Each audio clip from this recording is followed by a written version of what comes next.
Assalamualaikum warahmatullahi wabarakatuh.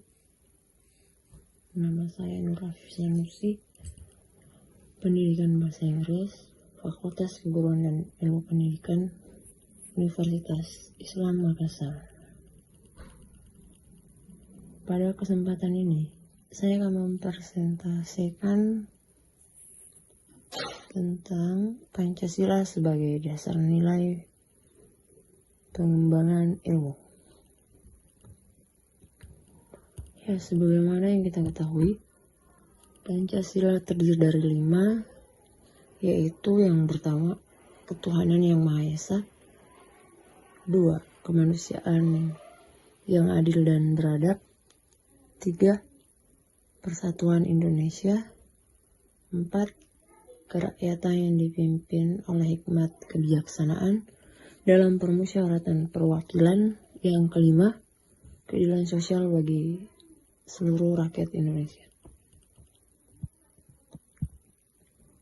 Nah, adapun perkembangan ilmu pengetahuan dan teknologi di Indonesia, yaitu berkembang ya dari tahun ke tahun dalam masa penjajahan Belanda.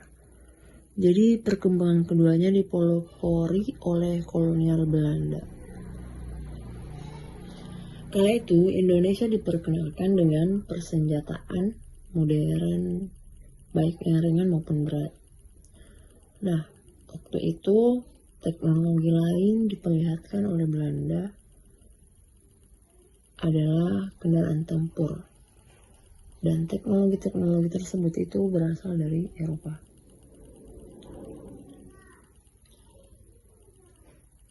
Pemerintah kolonial Belanda menanamkan ilmu pengetahuan dan teknologi melalui pendidikan di sekolah-sekolah,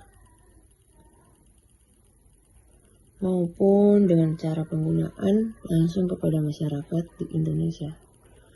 Nah, hal tersebut itulah yang membuat atau membangun sebuah kemajuan di Indonesia.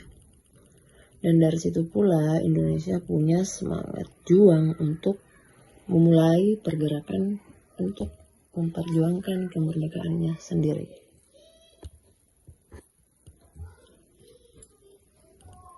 Nah, lanjut sejarah perkembangan ilmu pengetahuan dan teknologi di Indonesia setelah merdeka terbagi menjadi 2 dekade. Jadi pada dekade pertama itu yaitu pada tahun 1945 sampai 1960. Jadi bangsa Indonesia itu mulai mengerti arti teknologi produksi.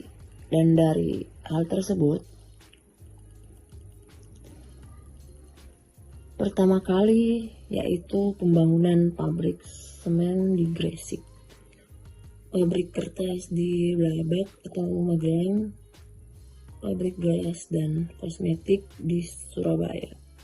Nah, itu pada pertengahan dekade 1950. Nah, lanjut pada dekade kedua yaitu pada tahun 1976 dengan mendirikan pabrik pesawat terbang di Bandung yang diberi nama Industri Pesawat Terbang Nurtanio atau disebut juga dengan IPTN.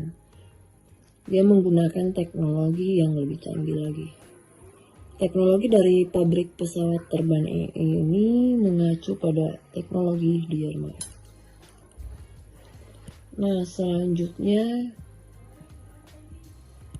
adalah hubungan nilai-nilai Pancasila dengan pengembangan ilmu pengetahuan. Jadi, sila pertama itu ketuhanan yang Maha Esa. Nilai yang terdapat pada sila ini adalah nilai ketuhanan, di mana dalam pengembangan ilmu pengetahuan dan teknologi juga ya harus memikirkan dampaknya. Apakah iptek tersebut memiliki dampak yang baik atau lebih banyak atau justru yang buruk. Contohnya itu ditemukannya teknologi transfer inti sel atau yang dikenal dengan teknologi cloning. Nah, untuk sila kedua, kemanusiaan yang adil dan beradab, dalam sila ini mengandung nilai kemanusiaan. Jadi pengembangan ilmu pengetahuan dan teknologi di Indonesia harus ditujukan untuk kesejahteraan bangsa Indonesia itu sendiri.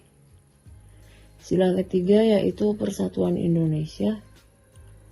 Pada sila ini mengandung nilai persatuan. Berarti pengembangan iptek tersebut harus digunakan untuk mempersatukan bangsa atau memperkuat rasa nasionalisme dan tidak digunakan untuk memecah belah bangsa Indonesia. Selanjutnya sila keempat yaitu kerakyatan dipimpin oleh hikmat kebijaksanaan dalam permusyawaratan perwakilan. Jadi dalam sila ini mengandung nilai kerakyatan dan demokrasi, di mana dalam pengembangan iptek setiap bangsa Indonesia memiliki kebebasan untuk mempelajari, mengajarkan dan mengembangkan iptek tersebut dengan syarat bukan iptek yang dapat merugikan bangsa Indonesia itu sendiri. Yang kelima yaitu keadilan sosial bagi seluruh rakyat Indonesia. Dalam sila ini terdapat nilai keadilan.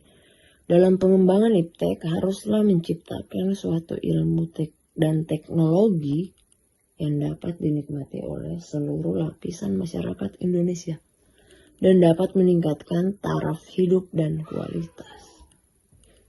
Jadi itulah hubungan nilai-nilai Pancasila dengan pengembangan ilmu pengetahuan.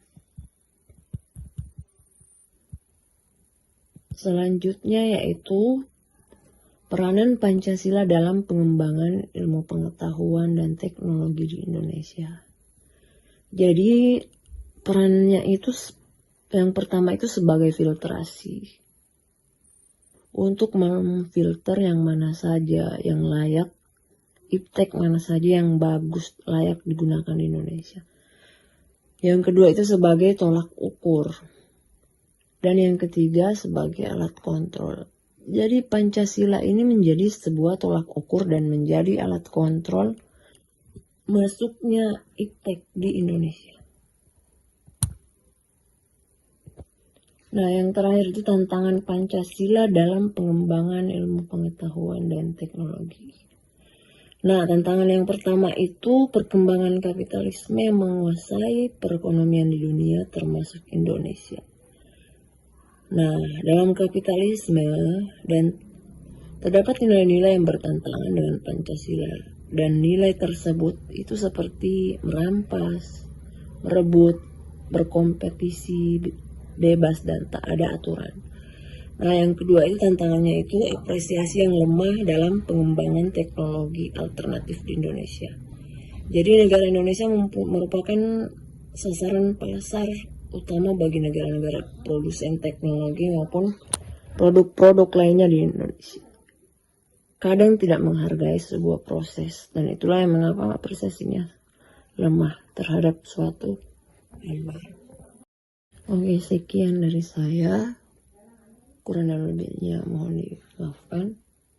Wabillahi taufiq wal hidayah. Wassalamualaikum warahmatullahi wabarakatuh. Terima kasih.